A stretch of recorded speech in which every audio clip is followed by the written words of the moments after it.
No, they were already. If it's in the library, yes, I can Oh, are we on? I think we're on now, so I'm going to get started.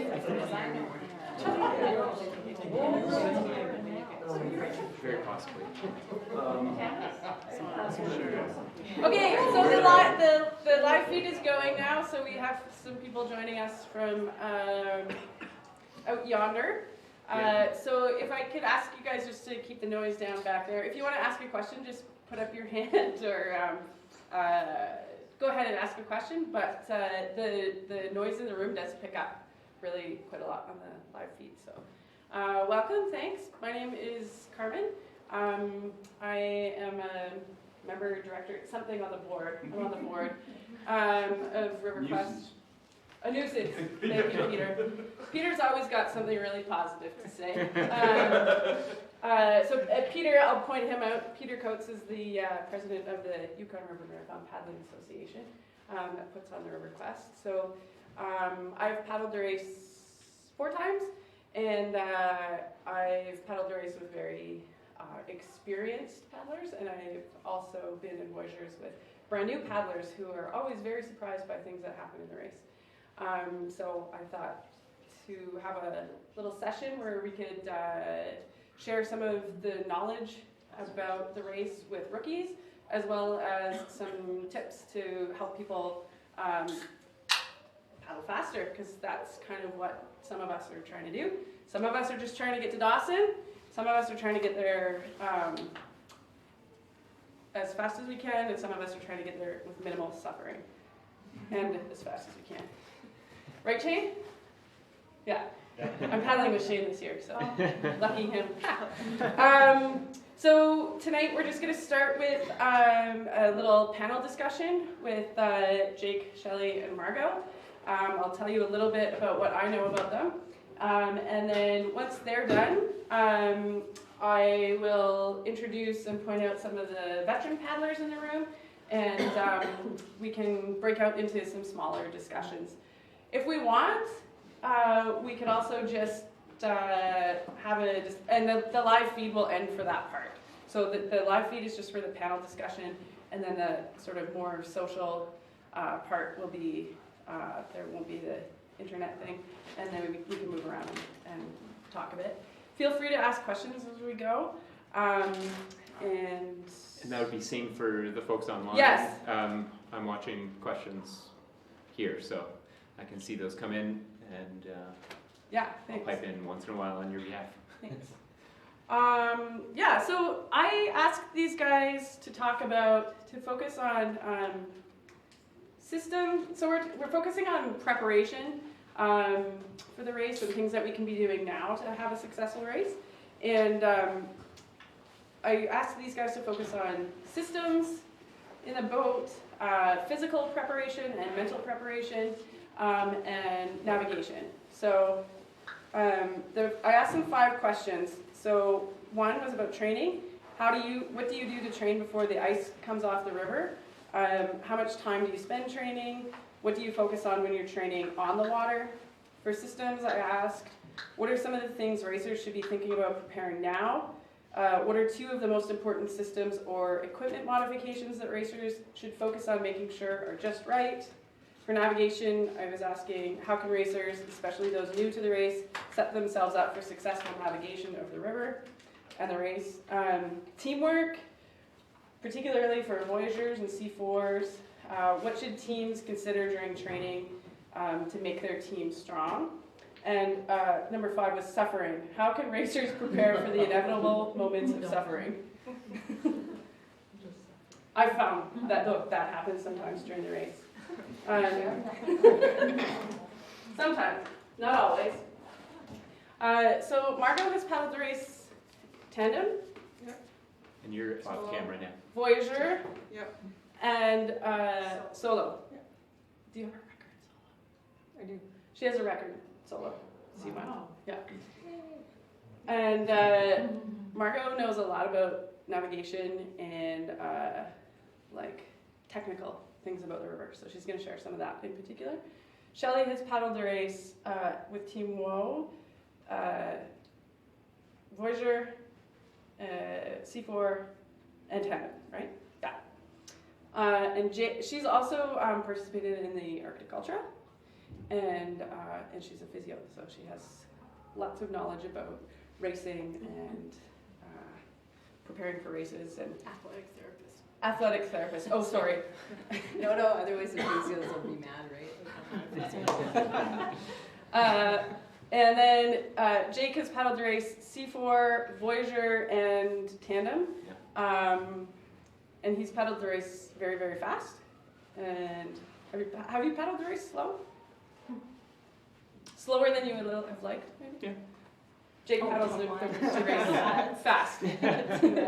I once tried to go on a training run in my kayak following Jake and his partner a couple of years ago, and it lasted I could see them we put in at Rotary Park, and I could see them here, and then they went around a corner, and then I didn't see them until we took out at Policeman's Point.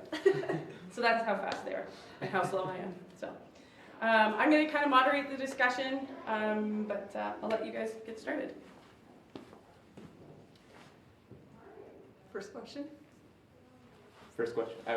What? Do you want the questions again? Yeah. Yeah. Let's go one at a time. Yeah, because I thought you guys had notes. I don't have them all in my head. I like that this is about preparation. Not particularly prepared. What do you do to train before the ice comes off the water? How much time do you spend training? And what do you focus on when you're training on the water? Jake? Okay. Have you thought about Yeah, so I guess for me, what I've found has worked really well. I do a lot of cross-country skiing. Spend a lot of time double poling. Things that, for me, I'm focusing on, like lats and core. I'm a single-bladed paddler. It might be a little bit different for the two-bladed folks, but yeah, trying to really focus on lats and core. And then doing other things like lots of pull-ups and push-ups, dips, that kind of thing. A resource that I found really useful was on Reddit. There's the recommended routine 2.0, and it just had great sort of progressions with a number of different exercises. So there was a way to get started and get your technique going, and then progress into harder and harder versions of those. And so, yeah, I found, sort of trying to find the right balance of sort of weight to power. And so, I'm probably in no danger right now bulking up too far, but just trying to, make sure I'm doing power stuff as well, like actually not just cardio, I guess, for me. Yeah. And that's sort of the pre-season training for what I'm doing. Yeah. So just to set the record straight, I'm usually in a recreational team, not in a fast team. So for the first few years, I was with Team Woe. I didn't train at all for the River Quest. I mean, we just hopped in the boat and we went. To be fair, all the women who went in the boat were active. Thank you for adding that. I've done other races, so my primary focus is usually the Arctic Ultra, so in the winter. So that takes at least a month to 6 weeks to recuperate from, maybe more if I'm trying to do a fast winter race versus a recreational winter race. So by the time it's, the ice is off the river, then I start to paddle. But I'm active all year round. So I just say that for anyone who's new going into the race, like if you're active and if you have done other races, like assuming you're going in with a base fitness, what I've been focusing on the last few years, thanks to Margot, is trying to improve my technique. I always try to work on upper body strength because that's my weakness. So I'm always, since I hit 50, I always do weights. I never did them before that because I just didn't like them. So yeah, I focus on upper body strength, and that's mainly just to not get hurt. Yeah, so. I think for me, the best training plan is when I'll actually do. Yes. Right? So if it's -30 and I come home from work, the chances of me actually leaving the house to go to the gym at night is pretty slim to none. So I've set up, I do a lot of like stationary bike in my house. I have a little paddle trainer that I use there. I do some strength training, sometimes at the gym, sometimes at my house. But ultimately it's like, if I make it easy for myself, then I'll actually do it. And that's been really successful for me. So I have somebody who builds training plans for me, and that's been a real cornerstone for success, is that we've built it so that it's easy to actually do the training. Because earlier, I had all these grand plans and then just never did it, because it was a bit of a pain in the butt to get to. And then the other thing too is that I play a winter sport that involves running, like team sport. And so not to discount those other, like if you play hockey or broomball or indoor soccer or something like that, then that counts towards training too. Although it's not official, it's just building, other aspects of fitness. But I certainly focus on building endurance base, and then some strength training, and then a little bit of technique using the paddle trainer. I don't really use that for fitness, but more to work on technique that it's hard to do in the boat. Might add too, the other thing that I found my hands and arms have gotten beaten up a lot in the past as well, and things like hanging from rings, and some of the gymnastics like hand stretching exercises have been really good for sort of helping avoid injury as well. But yeah, things you actually will do. Sure. And then when you're on the water, what kind of things how does your training change when you're on water? Besides it being like a lot more fun. Yeah. Yeah. I feel like that's when it starts taking up a lot of time. Just getting down there, getting in, getting out, and I've typically the last few years been spending sort of 8 to 10 hours a week on the water, pretty much from when we can get out to a week or two before the race, and focusing on extending the time that you're out, because a couple hours on your first paddle out is not that fun. So say doing an hour, building up towards longer paddles, and again for me and for what we've been working on, we end up doing a lot of intervals, so speed training, to try and push that upper end of what our top speed is, so that if we're going to paddle at say 80%, 80% is it's a better 80%, and yeah, so really pushing that upper end as much as we can through interval training, and long paddles are an interesting one.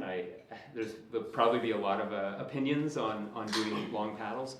I think the conclusion I've come to for myself is that there's at this point for me no longer any value in doing paddles that are over, I don't know, 3.5 hours probably, and those sort of like 6 to 8 hour paddles are not actually contributing to fitness. However, they are really important for sorting out systems. And so if it's a first time paddle for you, or a first river quest, there's things you only find out after 6 hours, and things about how you are, what it feels like to be in the canoe, what you're going to be able to eat, what's going to look. Yeah, chafing, yeah. What kind of food's going to be completely offensive to you? And so those are really important. If you know all that stuff, great. I think probably there's not as much sort of physical fitness value for those long paddles. That there's even potentially risk of just doing damage that you're not going to be able to recover from adequately. I would say though there's also good psychological element to knowing that you can paddle for that long. Yeah. So there's also that. So, but it's Yeah. a very, I think there's a lot of different opinions about the long paddles. Definitely, yeah.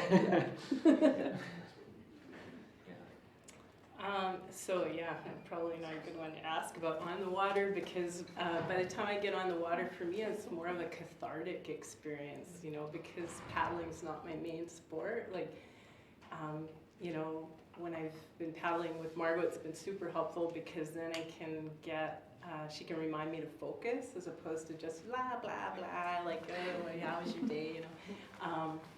So for me, when I'm on the water in the spring, it's almost like a renewal coming into summer. You know, it's like, okay, this is River Quest season. We finished with Arctic Ultra season. We're on the water. Life's good. It's greening up. However, you know, because I'm not a paddler, I would say, you know, the last few years I've been trying to work more on technique, trying to figure out what my all-day speed is versus, you know, pick-me-up speed. I think that's a challenge, especially if you're new to the race. Like when you see people leaving at Rotary, you know, by the time, you're not going to go that fast all the way. And I think it's really hard for people to rein things in to what is going to be a reasonable pace. That's the same for all ultras. The people who are successful are the ones who are able to pace well. Yeah, I agree with Jake. Like the long paddles, I don't need to practice being tired. You know how that. Once I think at the beginning, if you've never done it before, you need to do that. You need to know where you're going to hit that black hole and how you're going to crawl out of it. And if you're with different paddling partners, you might need to redo that because everybody This is true, yeah. reacts different. As you age, like the first River Quest I did was in 2004, it's not the same for me now. You know, like I don't react to things the same way as I did whenever 16 years ago, right? So, but again, I don't feel I need to practice feeling like a bag. But I do need to practice my systems, what I'm going to eat, what I'm going to drink. So I try to do that on the water. Yeah, I'm really interested in the more technical side of paddling and the, I guess, speed and building race plans that are going to work for the whole race for me. So on the water, I really look at I look at how I can get better boat movement and efficiency out of my boat.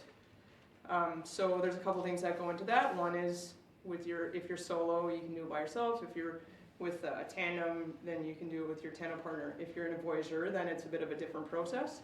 But the idea is to figure out what the optimal stroke rate is for your boat, and then speed. So how much effort, let's say, and Shelley was talking about all day paddling pace. So that's the pace that your team is just gonna go like on cruising speed.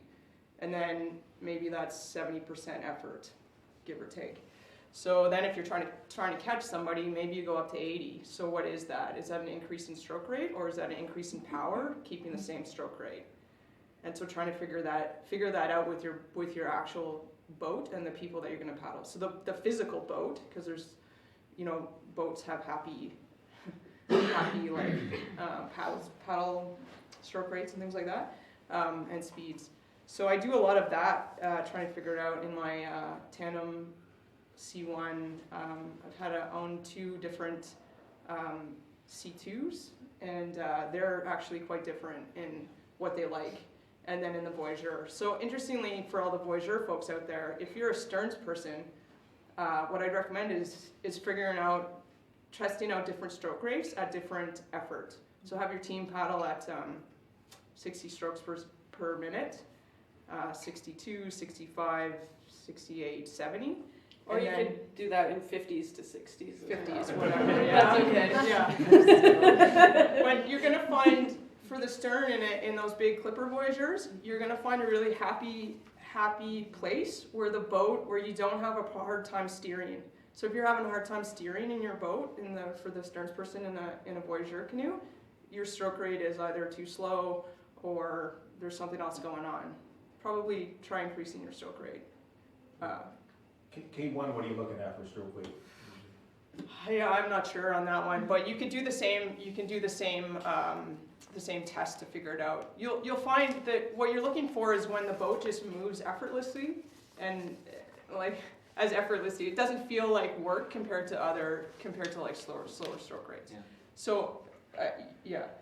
I think also good, like a helpful tool in that is having a GPS That's right. in front of you and reading the speed, because feeling and the way you feel and what you see out across the river, the grass is always greener on the other side. It always looks like there's faster current over there, and sitting there watching a GPS really helps tell you if you're in the right water, and it's good to practice trying to be in the right water all the time, and also is it working? Yeah. Is it actually? So I would start on flat water for those speed tests, because I can tell you that one of my paddling partners, we were starting at 68 or 69 strokes per minute, and just by happy chance, we dropped our stroke rate to 65 strokes per minute, and we were going faster by like half a kilometer an hour, which is significant. So try it out. Like there's going to be for your group that you're paddling with or solo. So those are the things that I really focus on.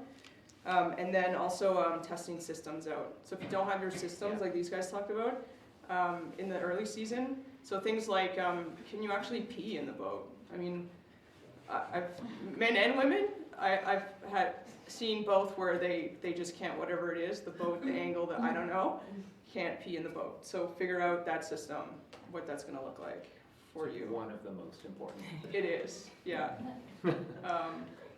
So those are the things that I really focus on, technical stuff. Yeah. Great. Yeah, maybe I'll add one more thing is cell phone's a great tool. They all do slow-mo video now. Yeah. And so it's great to have somebody go out and slow-mo video you and your partner paddling by, or you and your team, whatever it is, in slow-mo, and then take a good look at that and do that repeatedly, because you know what it feels like to do what you're doing, and you may feel like you're getting that paddle in way up front, and then you see yourself and you go, oh, I've got a little bit of, I could be in this much further ahead of where I am, and so I found that has been super useful as well, as just getting some regular video of your technique. Did anybody have any questions about training before we move to? Oh, sorry, Shelley. Sorry, I just have one thing to add about the long paddles, because I also work as an exercise physiologist, and this is one thing.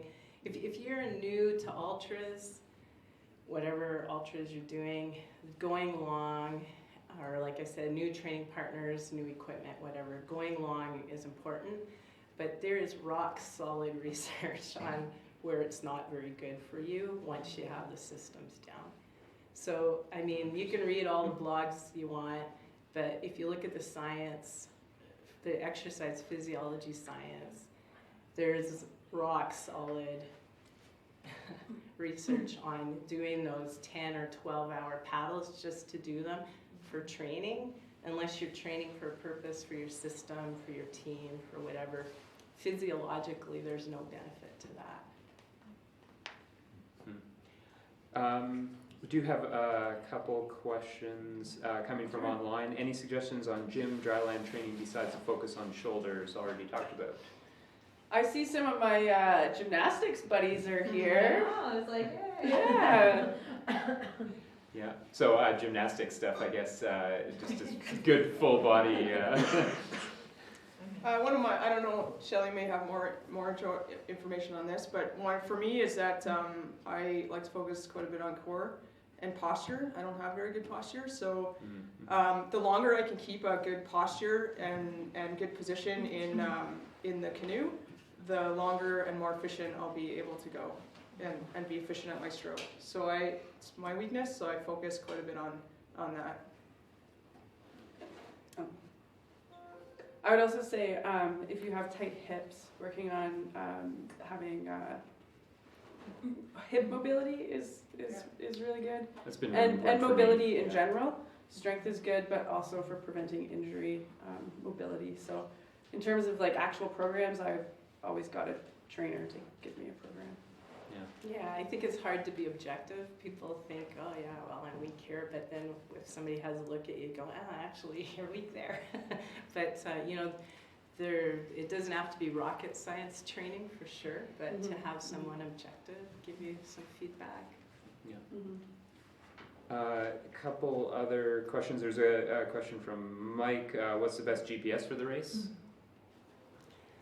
Probably the one you know how to use. Yeah. I'm gonna say The batteries don't die. Yeah. And lighter, smaller, yeah, less to carry. one that batteries will last a long time. Yeah, I was gonna say Yeah. I've always wanted like a tablet, like a big screen, but then Heavy. batteries. So Oh, and the batteries. yeah.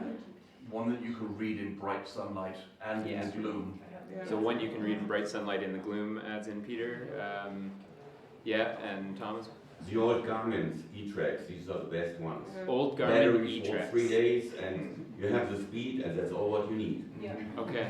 And even if they get rained on. So old Garmin e-tracks. Yes. They hold batteries for 3 $20 days. eBay. On eBay, perfect. Yeah.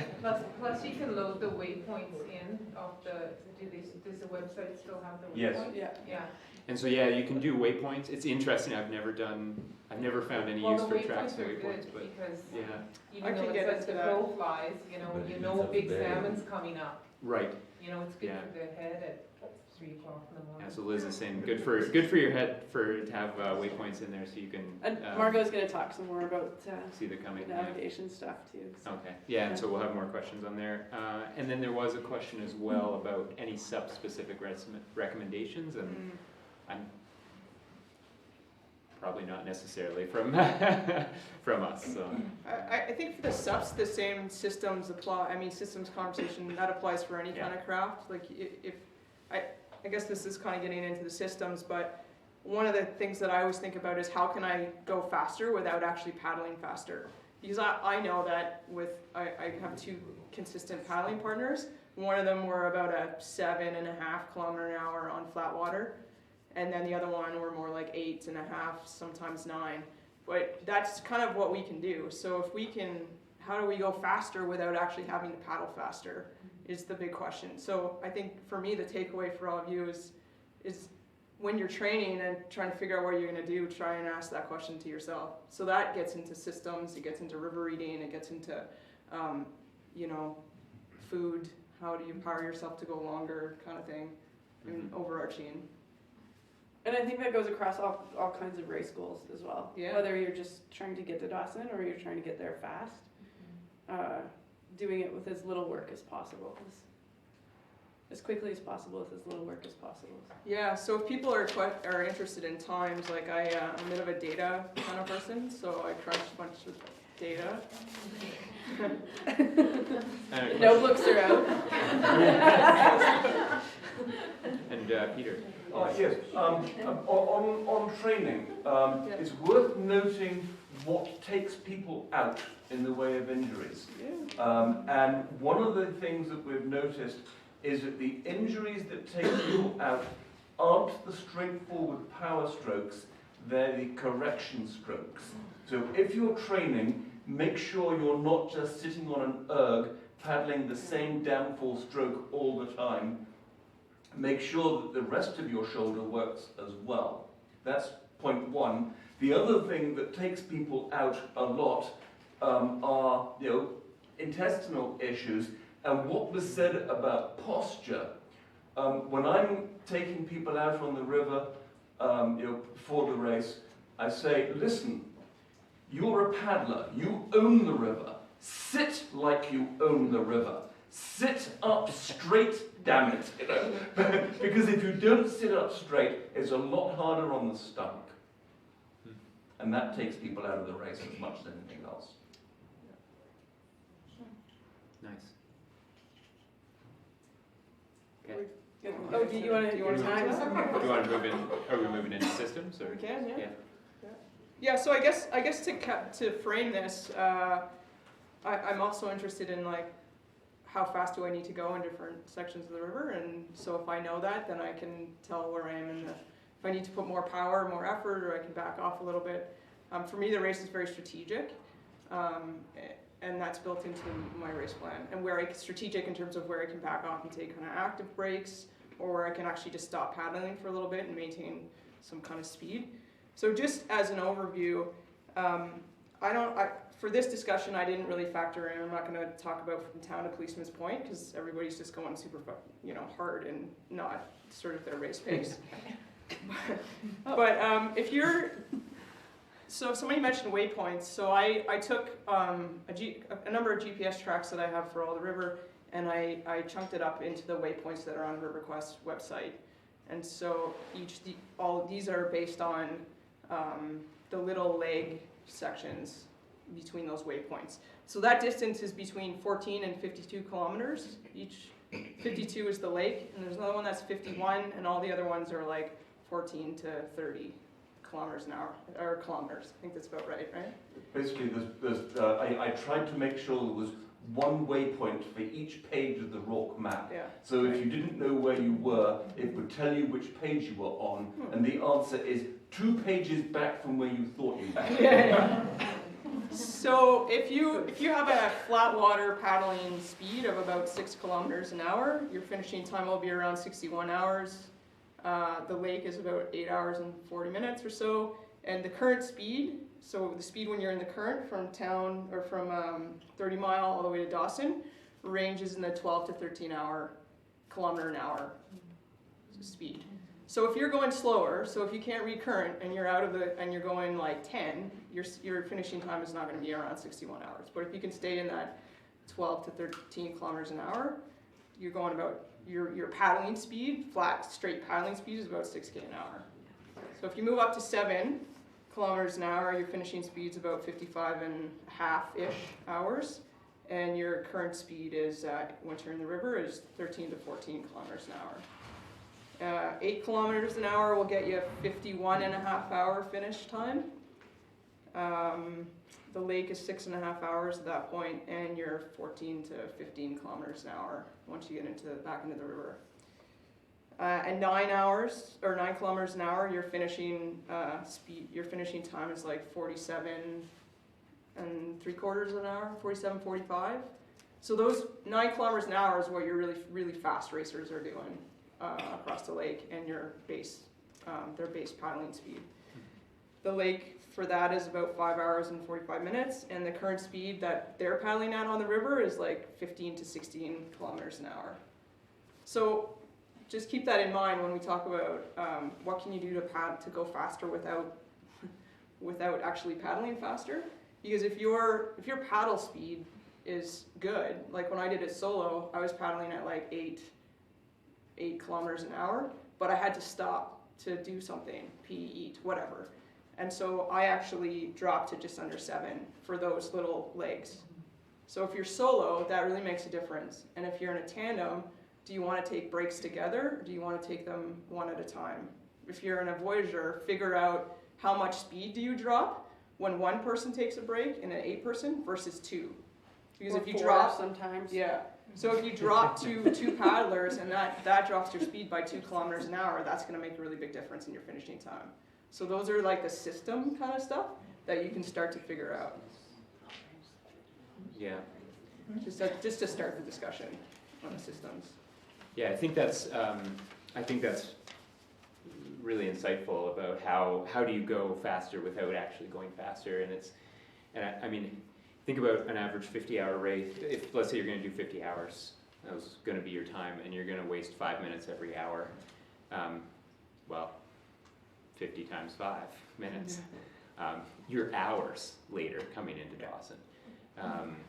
Like literally hours and hours for like what seems like nothing at the time. And I think some of the best advice that I've had actually is from Ingrid, who said, just keep paddling. Yeah.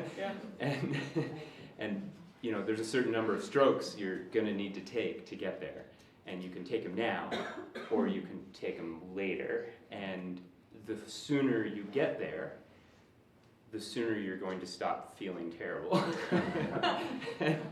And you can put that, it feels like you're putting it off for, this next 10 minutes, but it really, in some ways the best incentive is just, get it over with by doing it all now. And so systems are about minimizing every possible scrap of time that you are not paddling. And of course, as you get into a bigger boat, the impact of having one paddler stopped decreases. And if it's one person in the boat, it's everything, right? Something I know for tandem, what we've tried to do is, always watching the GPS. We're only making those stops when we're seeing our speed above a certain point. So we're taking the fastest possible moving speed we can before we're stopping. So if we've been paddling 15 kilometers an hour, the speed drops down to 12, we might hold off on that break until we're back to 15 so that we're not, further impacting our overall speed. And then things like having your pee system down, that's like the bottleneck. If you aren't comfortable peeing, you don't drink enough. You stop. And if you're well hydrated, that really helps. We'll probably talk about food or that kind of thing later, but being well hydrated means that your stomach's going to be in better shape for eating, so you're more likely to eat. Having the right kinds of food and the right portions and sizes, I like having some fruit with me, having fruit cut up into pieces that fill my mouth. Not overfill it, but also not underfill it, because if I'm going to take my hand off my paddle to get that piece of food, I want it to be worth it. Having some liquid food options, having whatever drugs you're taking, Advil, that kind of thing. And I think you have to be really clear too about when you're going to compromise on your system that you've practiced with and got into play. And if you're feeling great, that's not a good reason to start not paying attention to your system. Like bad weather on Lake LaBarge is a good reason to prioritize paddling over and keeping the boat upright over those things. But if you're like, wow, I feel great, I'll just take a break on all these things because I don't need them, you're going to be in trouble. I think with the Lake LaBarge, one of the things that I've in the last couple years added is enough liquid calories to get me on the lake, like through the lake portion. So especially if you're solo like last year, I know there were some solo paddlers that couldn't stop paddling. It was just too rough, and they couldn't eat because they couldn't stop paddling. So for me, I always take, in the last 2 or 3 years, I take 12 hours worth of liquid food, and it's accessible. So if I don't feel like I can stop paddling, I can drink it and still have enough calories to get me through that section. I don't know what other people do, but I would suggest for the lake for sure to have some kind of calories that you don't have to stop paddling for. And maybe it's nice and beautiful this year. That would be awesome. But if it's not, I know of 2 racers that finished that scratched in Carmax last year because they just couldn't eat on the lake, and then they were done, and that ended their race. So in your systems or food, figure something out that works for you. Smoothies don't work for me, but like some of that liquid, like Hammer nutrition products actually do. I don't know. Yeah. What are you looking at for liquid to get to Carmax? Like for just liquid in general? Yeah. I think that's very personal. For me, 7 liters of fluid is good. Like that's including soup and coffee and the liquid nutrition and stuff. But I don't know what other people do. I think there's formulas where you can figure that out. Like if you were if you weighed yourself and went out for 2 hours and it was 20 degrees or whatever, and then weighed yourself when you get home. Yeah. There's X amount of pounds equals this amount of water. Like in that short period of time, it's not weight loss. So you can do that stuff early in the season and then figure out how much. Yeah. I take like half of what Margaret would take for water, but That's I me. just wanted to get a rough idea. Yeah, I think Yeah. people sometimes take a lot more water from what I've seen go into boats. Yeah.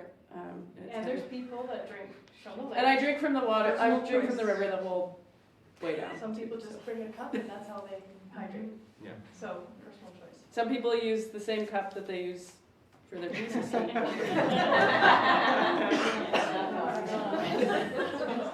I don't recommend it. But I know there's at least one in this room.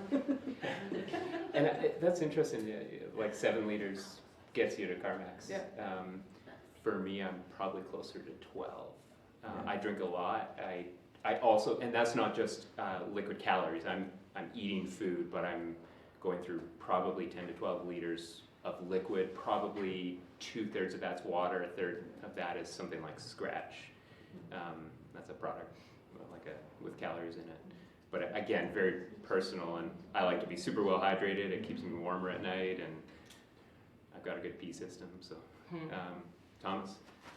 And I would say it all depends on the temperatures, right? Yeah. I mean, we had Yes. on the lake 35 degrees, and I was drinking like a camel 5-6 liters, and at other years I only need 2 liters, Yes. right? So it really depends on the temperature what you need to drink. Yeah. Yeah. Yeah. Yeah. And Jim. This is an important one. One year was plus 30 at 9 in the morning going through Carmax. Yeah. So lots of variables. Yeah. And last year I just kept my mouth open while we were paddling across the barge, and I was fine. I was very well.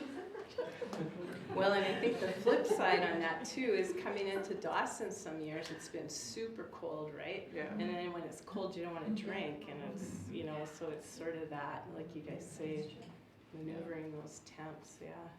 I'm just thinking on some of what Margot was saying around systems and having some of this stuff, the easier the better. I've got a piece of Velcro across my life jacket, and I've got typically 2 of these attached to me, and one's got some carbohydrate, one's just water. I find if I drink mix the whole way, my mouth gets wrecked, gets raw, so I'm always sort of taking a sip of water. And I've got them basically stuck to my front, so I never have to stop paddling, and I'm just, drinking as I go, and that's, if things get super wavy, you don't have to worry about it. You can continue to take care of yourself, even if you can't take your paddle out of the water. I found, just a suggestion, but I found that like those straw things were really hard to get enough water, and so the cup, like just having one person have a cup on board and just once in a blue moon just chug a lugging, because otherwise I felt I was dehydrating. Oh yes, so there's a comment over here. It was a cup can just be really useful for getting enough liquid in, and Liz added a cup on a string, because yes. Thomas. I mean, one very interesting thing is when you drink or when you manage your entire, how you get liquid, one of these camelback small things is good. You should not have them on the body because it creates more weight you have to carry, which eats up more energy. So have your camelback somewhere attached to the boat or in the boat. The other thing is when you drink something, drink each 15 minutes a shot. If you drink a cup, it fills up your bladder, you have to go pee. And you want to avoid peeing. So if you drink always a shot, you sweat it more or less out. So you minimize your peeing, which is one of the biggest difficulties on the race, that because people cannot pee, right? And you want to avoid that. So my recommendation is each 15 minutes, just a little shot to keep you liquidized with the minerals, and the rest, a cup is great, but you take a big sip and you feel happy, but it fills up your bladder, and you want to avoid that. I should clarify too, like the bag is just in the canoe. It's just the hose is just Velcroed, and I have them in the canoe, so when I jump in at the start, at some point I stick them, and then, But it's, again, having a good pee system, so that's also not a barrier to staying hydrated. So I'm just being mindful of time. So it's about 10 to 7, and we still have like navigation, teamwork, and suffering that we're just going to work through. So do we have any questions about, we could probably talk about systems like for days. Yeah. So there will be time at the end that we can talk to different people about some of these things as well, so. Maybe the only other thing to say is paddle with your systems as much as humanly possible. Like when we're doing our normal training, I've got dry bags with me, I've got a food bin, I've got, and it's a little extra to port around, but you get really comfortable with using those things. And the other one I would add is it's thinking ahead to some of these things. Like, you're probably, a lot of people anyway are going to change some of their clothes as they get off of Labarge. So you're going to get onto the 30 mile, get into moving water, and take a break. Well, having everything in your dry bag in the right order, you just don't, when you see boats come into Dawson and it's like every piece of clothing they have is in the bottom of their boat and wet, it's like there wasn't a good system there. And if you did get into trouble, you wouldn't have that gear to rely on. And so, how are you going to go through that? Your life jacket, your shirt comes off, the first thing that comes out of your bag is the shirt that you're going to put on. So you never have things out of your bag that you're not, if you have to dig through 5 other things, it's, so. Yeah, and I'd say the same on that at the checkpoints. If you're rolling into Carmax and Coffee Creek, like even when was with Team Woe or when I'm with Team Woe, I still think through, because those are time sinks and those checkpoints, right? Everybody's yakking and blah, blah, blah. It's like, okay, I'm going to get out, I'm going to eat, I'm going to go to the bathroom, I'm going to drink, I'm going to go to bed.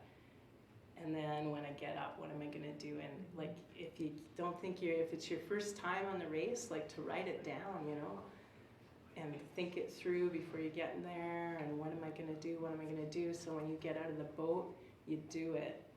And don't worry about being, sometimes it feels like you're being a bit rude, especially to your loved ones.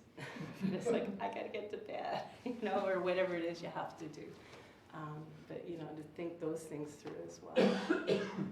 Can I jump in just quickly with your support crew? Because a lot of people come into Carmax and they're off in La La Land and they won't be able to manage themselves, and so that's where your support crew is vital. And they tell you, sit down, eat, I'll take you to the shower, now go to bed. So. And if you don't have a support crew in Carmax, get one. I mean, I cannot overstate how important a good support crew in Carmax is. The paid support crew that's available is overstretched. They do a magnificent job, but if you have your own, if you can, take out a second mortgage to fly them up here. I mean, just have your own support crew, please. Nice. All right, navigation. How can racers, especially those new to the race, set themselves up for successful navigation? Margot, tell us all your secrets. Margot is the secret holder of all the navigation. Well, come down with it since we did know navigation on Team Woe the first few years. Sure. So I'll give the real, from Team Woe, the first 2 years, we didn't even have maps that we looked at. Like, there was maps somewhere in the boat, they were floating around with the big cinnamon buns from Brayburn. Honestly, we did not look at a map. So one of the first things I'd say is those river maps are not easy to read if you're not used to them. So before you get on the river, to look at those, and if you don't have a chance to actually paddle on the river with them, at least try to understand what those little squiggly lines and the marks are, because you won't be able to read that when you're on the river. That's the super basic from the recreational side. Yeah, so I think one of the things people want to know about is current and how to read the current on this race.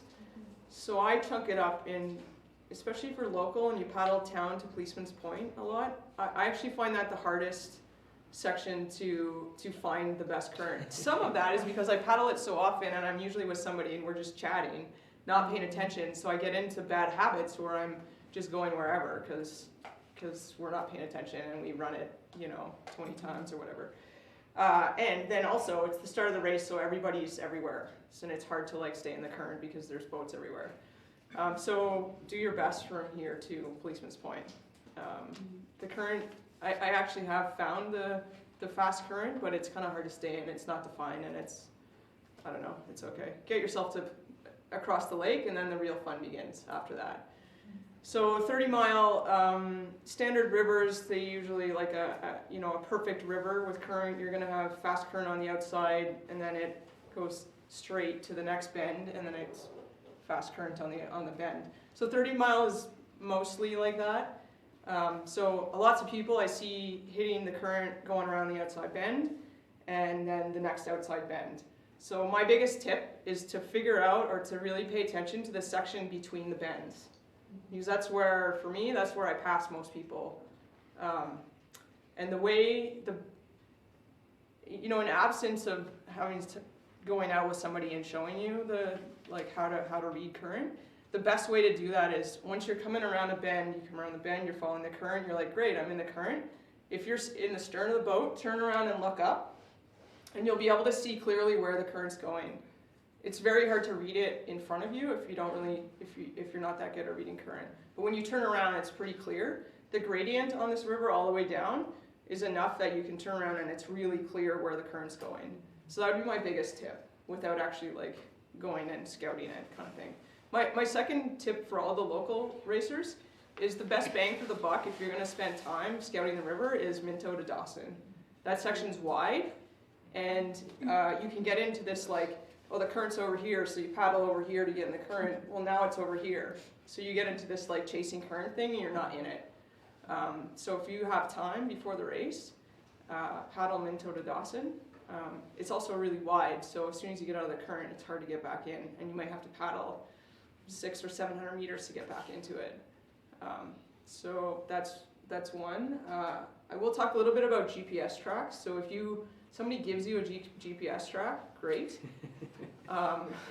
But know that the accuracy on the GPS track is 3 meters, so that's 10 feet.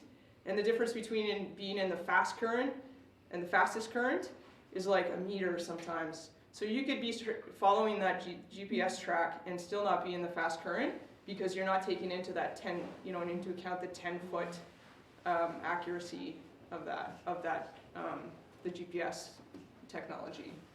So they're great. Yeah. And it's no substitute for actually reading the Exactly. water. Yeah.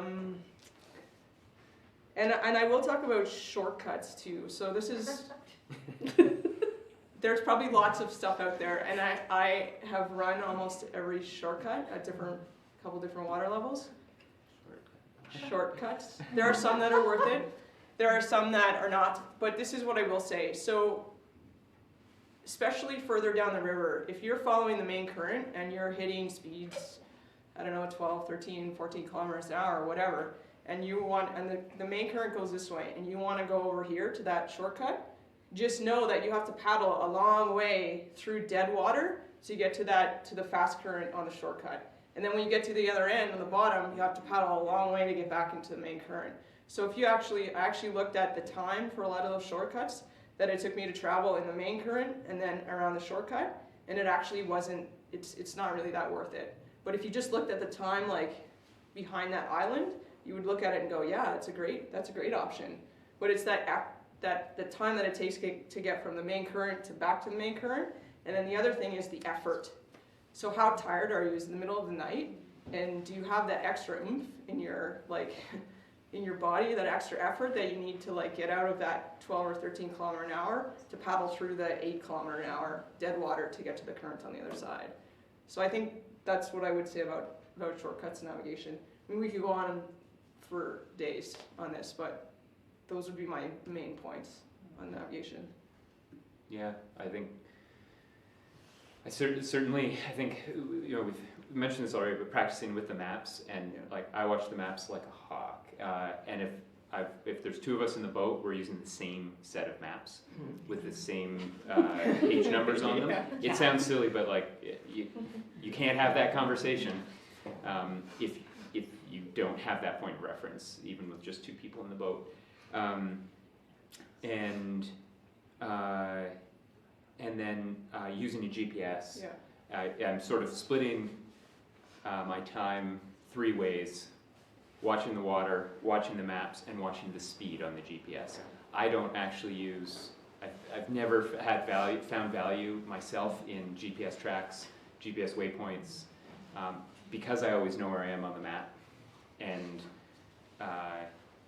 even I find it really helpful to have, I mark out on my map pages, 5 pages to go to CarMax, 4 pages to go, so that I can also have that, that sort of mental sense of, I don't have to sort of flip through pages and be like, wait, how much further to go? I'm sort of, I have a sense of that.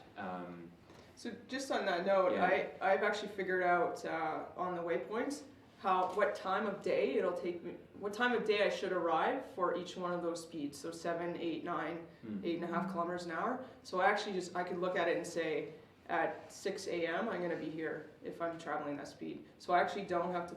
It's just similar but different, right? Yeah. I know where I am, and I know what time, so I can kind of gauge how I'm doing based on the time. And if you have an existing GPS track, you could figure that out with Excel, kind of thing. Yeah. Yeah. And then I think when it comes to the actual river reading, I sort of think about the river being broken into sort of 5 slices, and in a straightaway, odds are the current is fastest in the middle slice. On an outside turn, it's probably fastest in that whatever that is, that fourth, towards the outside of the 4th slice. I very rarely ever end up in the outside slices because you start to get friction on the riverbanks and slower water. It looks faster. Sure does look faster, but it isn't. There are tricks, yeah. Having said that, Minto to Dawson, it's not always the outside bend that's faster. There's some weird, kind of interesting currents there. That's why I say if you can scout, if you are planning a long trip to figure out your systems and you can go Minto to Dawson, that's not a bad use of time. Another, the armchair version of that is to sit at the race tracker from past years and look at teams. You can pick teams that went fast, and you can see where they went, and so there's a lot of research that you can do that way as well. Yeah. Shane? I was going to say getting away from using GPSs is really beneficial, because every time you look down at your GPS, you're no longer paddling like you should be anymore. You start looking down, your stroke rate will drop a little bit, or your stroke length will drop a little bit, and you're automatically going slower every time you look down at your GPS, unless you're really practiced at it. I don't think any of the racing are going to be. So I think there's more value in reading current and knowing maybe where you should be at specific times than always being concerned about where you are at a specific time all throughout the race. So for those people watching online, Shane was cautioning people from spending too much time looking down at the deck at your GPS, trying to figure out where you are, and that you should spend more time actually focused on paddling well and watching the water where you are. Yeah. There's only one direction. Yeah, you can't end up going the however, Not true. he said there's only one direction, but watch out at the Teslin River and the Pelly River, because you can go the wrong way there. Yeah, lots of people have had detour up the Penny over the years. Yeah, and the Teslin, believe it or not. Thomas? Yeah, I mean, with the GPS mapping or tracking or whatever, we should first look on the river, that the river continuously changes, especially for next year with the amount of snow we have. We will have a tremendous ice breakup, which will push up several sandbanks, cut away islands, and so on, so it will change. So the maps from last year will not be anything worse this year. The other thing is, for example, for the last 20 years, I'm on the water on May 10th. I check out the river at the lowest water level. Because where the lowest water level is and where the fastest current is, there's the deepest river. And when it's deep or when it's fast, when there's low water, that's also the spot where you want to go when there's high water, right?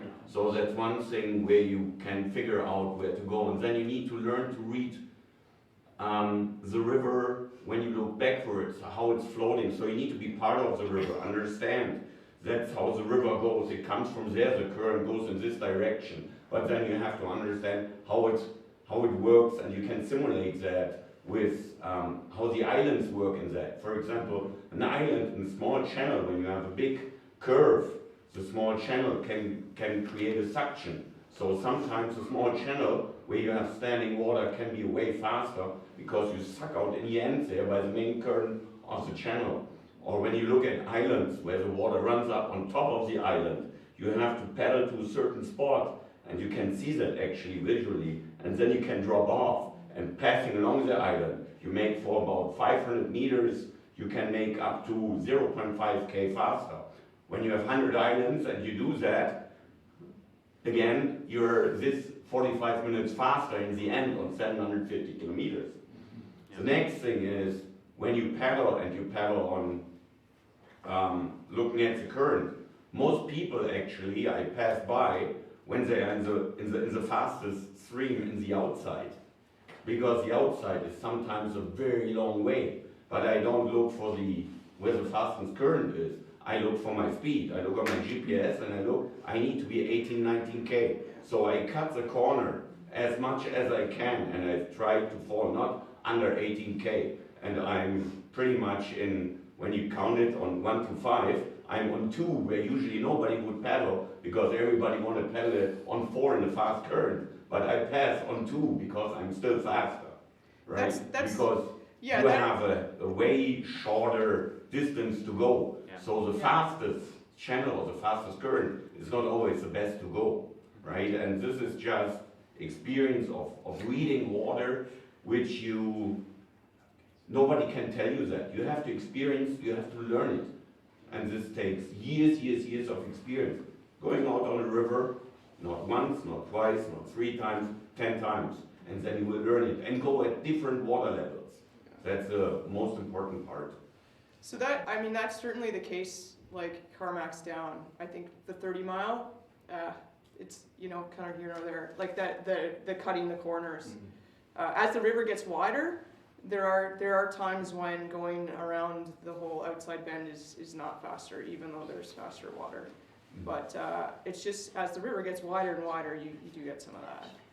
And this, I think, illustrates a really important point that nothing is hard and fast when it comes to river reading. There are things that are generally true, but nothing is always true. Yeah. I guess the last thing I would say about this is that every year there's this debate about high water, low water, what that's going to do to race times.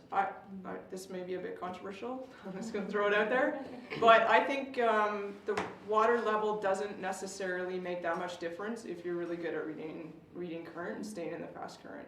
It makes a difference for the people that are not very good at staying in the fast current.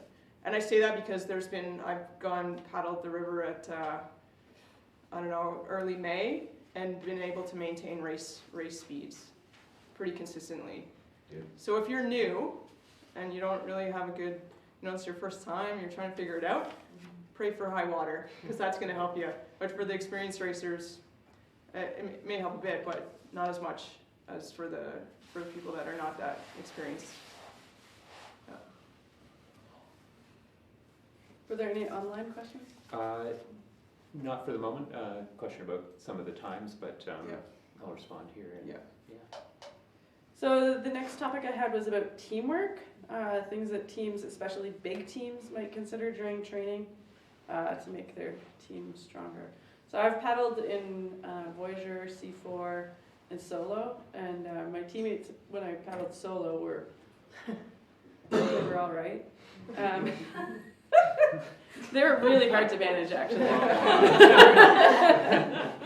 But definitely had some different team dynamics, and I think that there are ways in training to kind of bring out some of those things that might happen in the boat, so that you know each other better, so that during the race when people are cranky or tired or are actually unwell, you're kind of prepared for that. So, some thoughts about teamwork? Because that can ruin your race. Actually, if you start as a team of 6, you need to finish as a team of 6. Somebody can't just leave in Carmack's. Which has happened. Which has happened. Yeah. It has happened. Several times. So that's something to consider, and it just makes your race experience better and better chances you're going to come back. Take it away. Well, before I paddled with Team Wall, I really haven't ever done any team sports other than curling. I hate team sports. But being in that 8-person boat with 8 women has taught me a lot, and it's been a good learning experience. And I think the most important thing I've learned over the years with the big teams especially is that people have to be really honest with each other and with themselves. And the first year I went with Team Woe, like our boat, like I said, the map's on the ground, everybody's like doing whatever, and you know, maybe 4 people paddling, if that, and the boat's all over the river. And I started in the bow, and I was pretty upset because the boat was all over the place, and I kept looking back at the sterns person, and every time I looked back, her head was in her cooler, and she was eating and doing whatever. But nobody else in the boat cared except me. And it was really, like I was told from the beginning, I was invited at the last minute because someone dropped out. That boat's coming as an experience because they love the Yukon River. They're not coming to win any prizes or to do, like they're coming, this is their holiday. So I was the problem, no one else was. And over the years, yeah, I think what I really took out of it is everybody being honest. The strongest paddlers also have to be clear with the weaker paddlers that they can't always be picking up the slack. So if you have 8 paddlers and you're going through the boat and say everybody's getting a 5-minute break, there's always somebody who takes longer than 5 minutes, which if you're in the stern, it's infuriating, because if there's 7 people in front of you and everyone else takes an extra 2 minutes on their 5, that's an extra 15 minutes. And if it's like 30 degrees, like Thomas says, like that's a big time to wait before. So the first year that I went into Team Woe, I was last minute pickup, and we had that case where it just, people were taking too long in the break, and it was coming into Carmax. We were switching from day to night, or night to day, and it got really hot, and I waited my turn to take off my night clothes, and it ended up with heat exhaustion because I didn't know. I thought I had to wait until my turn rolled around. Well, that was an hour later, and by that time it was, I don't know, 20 degrees in the morning. It was that year that was one of the years it was super hot. So I mean, I think that's a good point. Like, yeah. So I mean, the first year we learned lots from paddlers abreast. You know, like they taught us a lot. I think over the years we've gotten more hard-nosed with the team members, and like everyone has to look after everyone. And just because you're a weaker paddler, or maybe you've got frozen shoulder and you can't lift your arm above shoulder level, whatever, you have to all look after each other. So once we instituted the 5-minute break for everyone once an hour, even if the strongest paddler said, I'm not going to take my break, we made her take her break. You know, eat, drink, take a little bit of time, whatever you need to do. And I think it's critical for the bow and the stern. It's very lonely for the bow person. They're up there, they can't hear what's going on in the rest of the boat. They can feel, even if you don't have a GPS, if you're in those big boats, you can feel when there's more than one. Monique can speak to that. the expert. You know, if there's more than one paddle, you can feel it. So you have to look after your bows person. If they need an extra break, maybe you need to switch them out. You got to look after your sterns person. And when the sterns person's starting to get really cranky, there's a reason for it. It's because if there's 2 or 3 paddles out, it's way harder to steer those big boats. And then if you throw some wind on top of it and some waves, like it's crazy hard. It's not like in the sleep boats, like, you know, Thomas paddles, like it's way harder in those clippers. So anyway, all that coming down to, I think with the big boats, you have to be super honest, everyone needs to dig down deep and look at what their weaknesses are and ask the other paddlers for help when that time comes. And if they don't recognize it in themselves, which happened that same year, or the next year I was having a hard time, Margot saw it, was able to help me out, at the back of the boat, because the folks in the front don't know what's going on other than somebody's not paddling back there. So just to keep a good eye on each other. Obviously if people need a little extra time, they can, but I think the other thing in the big boats is making sure everybody has a chore. Yeah. So every person in the boat has a task to do, and they're responsible for that task, just to make sure that they're, I would say that in a tandem too, I've used that where we just split up the some of the things, because I don't really like watching time, but what Shelley does, and so she's better with the making sure we're taking breaks every hour kind of thing. She's better at that, so she takes that. So even in the smaller boats, I think you can divvy up tasks. But I think the biggest thing in those big boats is everybody needs to be on the same page about what you're out there to do. If you're out there to have fun and get to Dawson, and if one person's out there gunning it because they knew we did it in whatever 56 hours 2 years ago, and nobody else cares, like there's going to be problems. Yes, So, yes, there will be. You cannot communicate too much leading up to that, I think, and how you train is going to inform how you race, and you certainly can't expect that you get into the race and then everybody's going to tune it up, and paddle at a level that they've never paddled at before, or paddle in a way that you haven't prepared to paddle, and so having, again, it's this giant undertaking to do this race, and so it suggests that you just have to pay attention to the big picture, but it's actually, if anything, it's the opposite. It's every little detail, because if somebody's doing something that's bugging you, well, sure, you can put up with that for an hour, but how about 50 or 60 or 70, and that it wears away at you, and so having that person or those people that you're on the same page with on all those small details are really important. Can I add something to that? Just really quickly. Mia, So Carmen was on my team 1 year, and we were mostly rookies, right? Monique. And I clearly outlined my expectations. This boat is a competitive boat. And I outlined very clearly to every person that I recruited what my expectations were.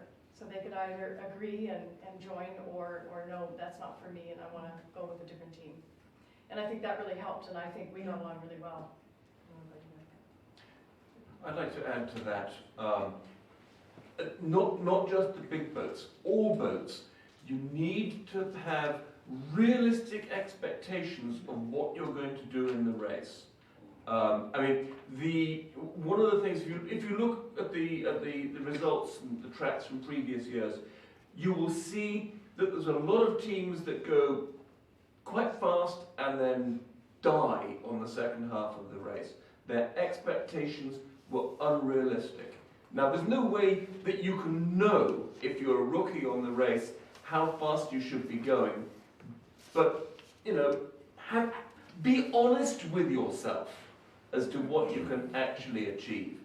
I mean, it grieves me to see these boats coming into Dawson absolutely dead, and I'm thinking, if you'd actually stopped for 4 or 5 hours upstream and taken a nap, you'd have come in sooner.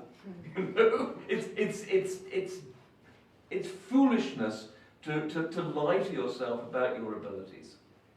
So some of that is when I did it solo, I had a race plan, and I had expectations for myself. And I got in the lake, and it was pretty evident, like maybe the first third of the race, that I was not going to meet those expectations. Like it wasn't happening that day. And so I refocused those expectations and said, okay, I'm not going to finish at this time, I'm going to shoot for this time, and I'm going to change my strategy. and I was actually pretty happy with my race. But had I stayed with the original plan, I mean, that would have been a bit disastrous. So I think you can refocus too if you're. It's really hard to catch up time. It's really hard to catch people, and so if you're not making those times early on, then you need to figure out something else, or you need to like check those expectations. Say, okay, I'm only paddling 7K an hour on the lake, so that means this is kind of the finishing time that I'm going to be at. I'm not going to finish in 50 hours if you're paddling that slow. And just on that note as well, last year during the race, I had some goals. We had some team goals. I had some goals. I always have my own goals. But at one point in the race, we were like really trying to catch a boat in front of us for a really long time. And one of my teammates, Sarah, I was like, we gotta catch them. And the two of us in the front were like, yeah, because we can only see what's in front of us, of course. And Sarah's like, let's focus on what's happening in this boat right now. And it like changed everything, and we were like, oh, yeah, what's happening in this boat is that realistically we're not catching that other boat unless something changes for them. And so we focused on what was happening in our boat, and we had a much better race for it. So there's a race going on, but there's also, I think with your team, you need to keep checking in on what's going on in your boat. So, yeah. And it's nice to be friends with your paddling partners at the end of the race.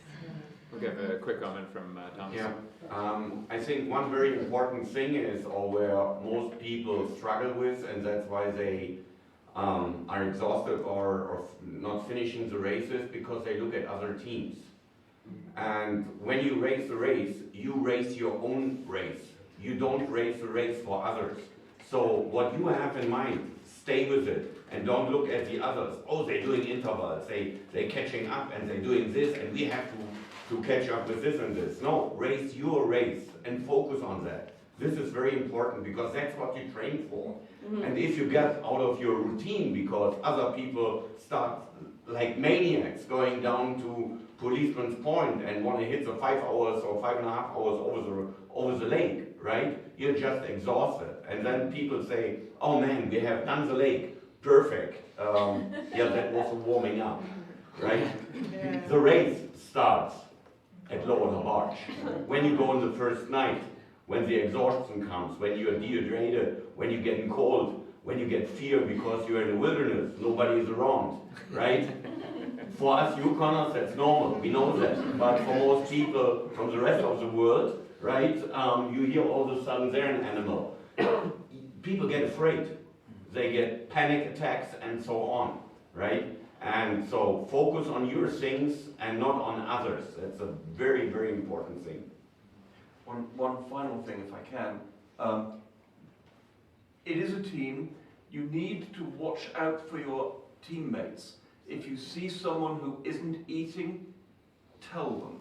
If you see someone who's wearing too much or wearing too little or not drinking, tell them. I mean, don't say, idiot, you should be drinking. You should be saying, you haven't had a drink for a while, maybe, But you do need to look after your teammates, because you aren't necessarily thinking straight out there. And that's why it's really dangerous for the solo paddlers, because they don't have a teammate with them to tell them that they've gone weird. Sure. Or by that time you do. Even more concerning. Yeah. That's why I paddle in the bow, so I don't have to watch what other people are doing. So I just wanted to move on so we can kind of break into our other session sooner. Were there any questions? Yeah, no, I think, nothing here, just some people agreeing with some of the things that are being said. So the last question was, how can racers prepare for inevitable moments of suffering? So this is the site. So I think everybody would agree that this race is more psychological than physical. There's definitely a physical element. You can't just sit there for. Well, some people do. So how to prepare yourself for the times when it's not good. I think we've kind of talked about some of those, but One of the things that I've done is paddle when I don't feel like paddling in the training. So I'm terrible right after work, like it's my downtime of the day, but my paddling partners have always wanted to paddle right after work. So if I go and do that training run or that training session when I'm feeling tired or haven't eaten or something like that, then that gives me a good indication of what I might be like in the middle of the night when I feel like that.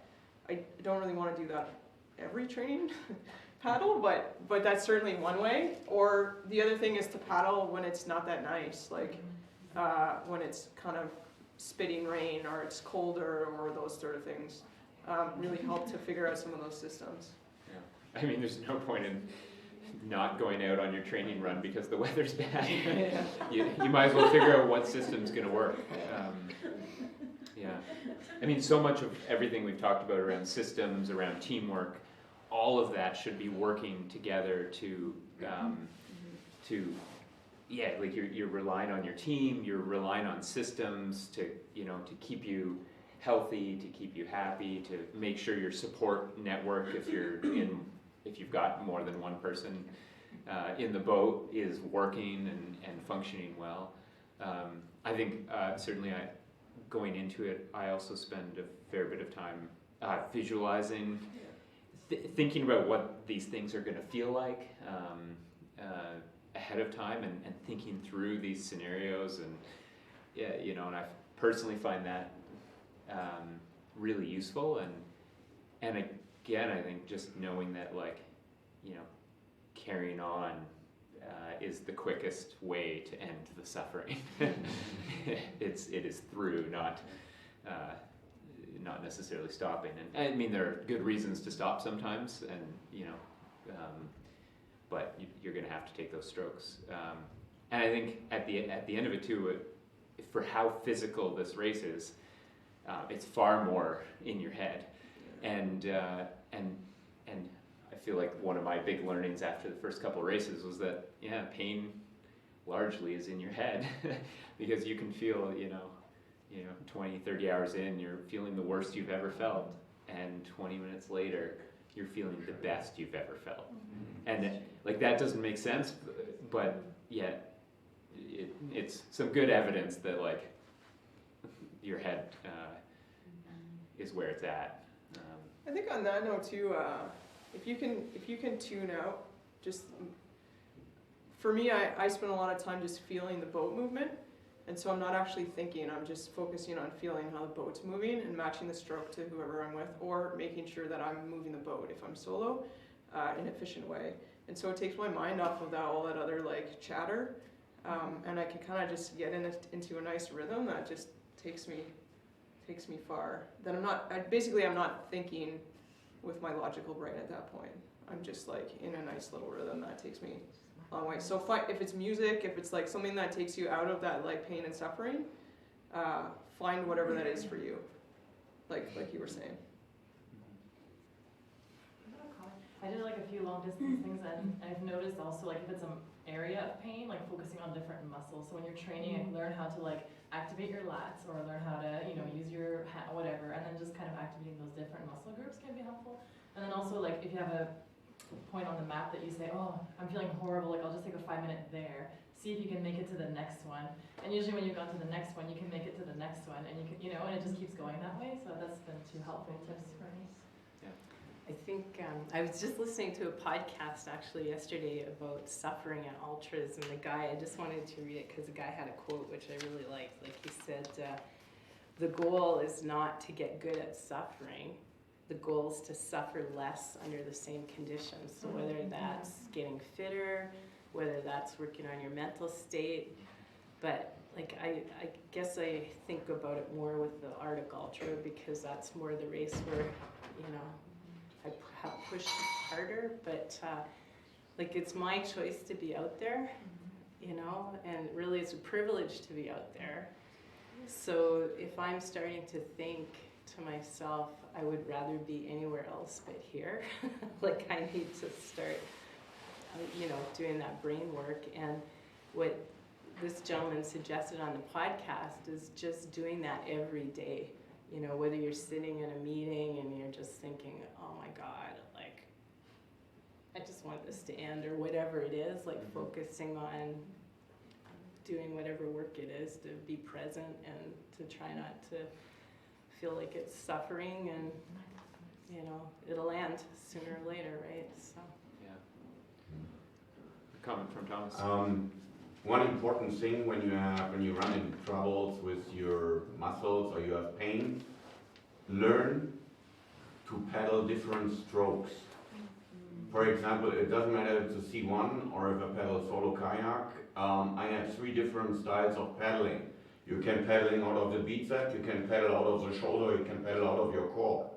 And doing that, you can activate different muscle groups and relax other muscle groups. Yes. So this is one very important to keep your performance and keep it over long endurance, right? Because you relax and strengthen and so on. That's one thing. And one other very, very important thing I learned, it's a mental thing, but it gives you, it creates an enzymes in your body which keeps you going. It's pretty much having special treats. I have some special treats with me which are very tasteful, which I love, right? And I have them somewhere stored away, and it keeps them as long as possible. And when I fall in a hole, I grab one of these, and this is like a 5-star gourmet dish, right? So, and it keeps you up, and you are in special, and you get going, right? And so these are kind of things what you always should have in mind. It's a mental race, and mentally you can be, it's pretty much up to you how you steer that, and so having there some special things helps really a lot to activate other body power, right? I think we're probably coming into the home stretch here. Yeah. Did have a question from Art online. He said, could we hear more from the exercise physiologist about the science of not training long? How long is necessary? How long is too long? I can email you on that. If you want to send your email, I think the physiology of these long distance races, there has been quite a bit of research, even though it's hard to find. But for running, anything more than 3.5 hours is, there's no benefit to that. For something like paddling, where you're not using as many muscles, the exercise physiologist I work with, who does my training program, has suggested, you could probably do, 6 to 9 hours. But again, I'm probably not going to do that. For me, I get more bang for. There's nothing in this race that's going to test my cardio, even if I was going super hard. Like, even if I could paddle as hard as Thomas, it would not use anywhere close to my max aerobic capacity.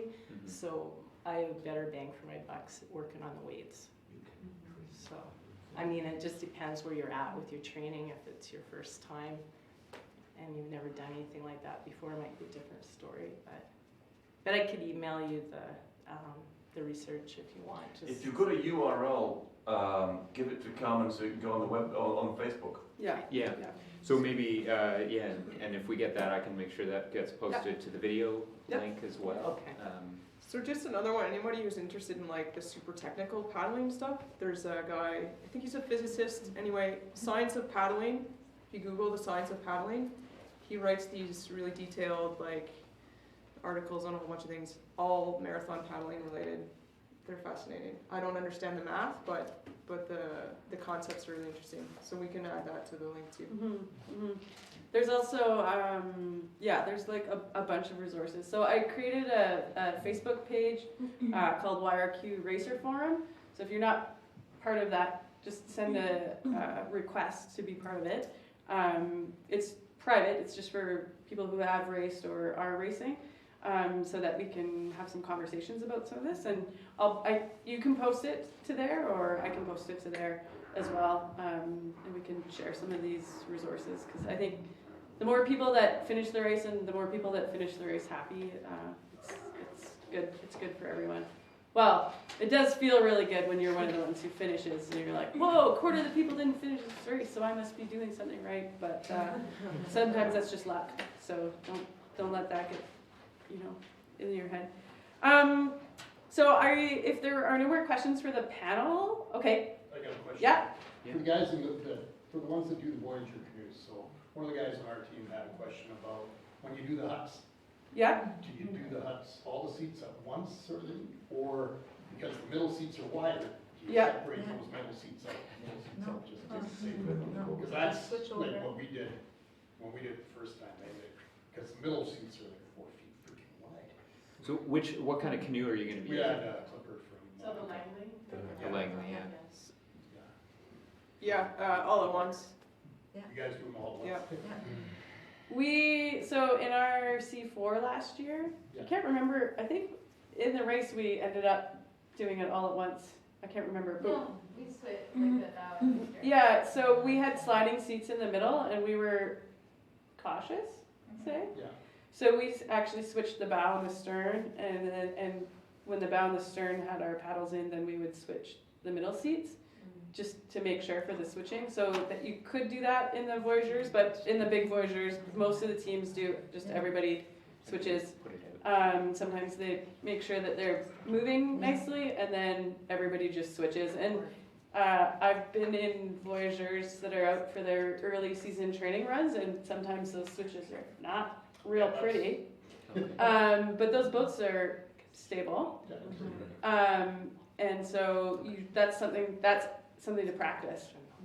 Is getting those switches so that you have less of this as you go, and you'll get it. You'll get it.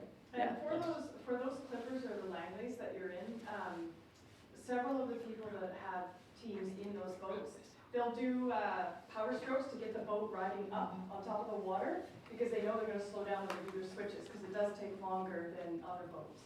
So that's something to think about, is some power strokes before you use it. Thank you. So we're just gonna wrap this part up, and then we're gonna stop this.